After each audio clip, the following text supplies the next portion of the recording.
Nicola Sturgeon is a wounded bear who is on the brink of an election disaster that would scupper her dream of an independent Scotland, Andrew Neil has said.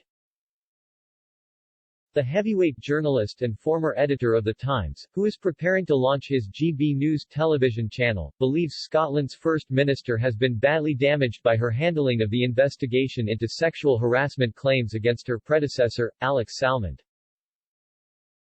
And he predicted she could even walk away from the job in the event of a disappointing showing in May's Holyrood elections. Mrs. Sturgeon is under significant pressure after a leaked report by a cross-party group of MSPs narrowly concluded she had misled the Scottish Parliament with an inaccurate account of her meetings with Salmond in 2018 during evidence on oath earlier this month. Specifically, they called into question her insistence she had never indicated to Mr. Salmond that she would intervene in an internal inquiry into his behavior. Mr. Neil, writing for the Daily Mail, said, Nicola Sturgeon, until recently the unassailable Queen of Scots, mistress of all she surveyed, has morphed into a wounded bear, lashing out in foul and angry mood at any and all who dare to challenge her. Sturgeon is on the ropes and her natural instinct is to strike out at all who assail her.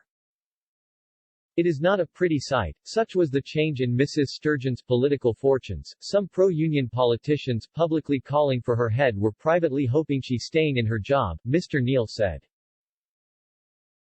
He explained, they think the fallout from the Salmond-Sturgeon civil war has turned her into a liability who could scupper the SNP's hopes of an overall majority. In the wake of Brexit, the stakes for the future of the United Kingdom could not be higher, Mr. Neil stressed, with Mrs. Sturgeon having publicly stated her determination to use the Holyrood elections as a springboard for a second Scottish independence reference. He added, it is by no means certain that Boris Johnson would grant Sturgeon a second referendum even if she still managed to win an overall majority. But it is certain that without such a majority the chances of a second referendum any time soon would be zero, kicking the SNP's dream of Scottish separation into the long grass and securing the Union for the foreseeable future. The SNP's credibility would be seriously damaged by failure to win more than 50% of the vote for an SNP manifesto calling for another referendum, Mr. Neil suggested.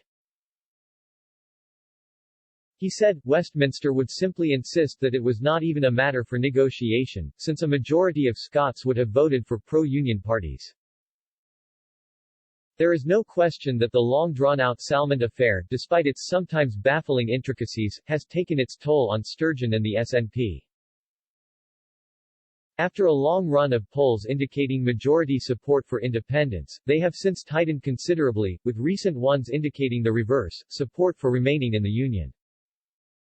Mr. Neil warned, this is all likely to get much worse with 4 more years of minority government.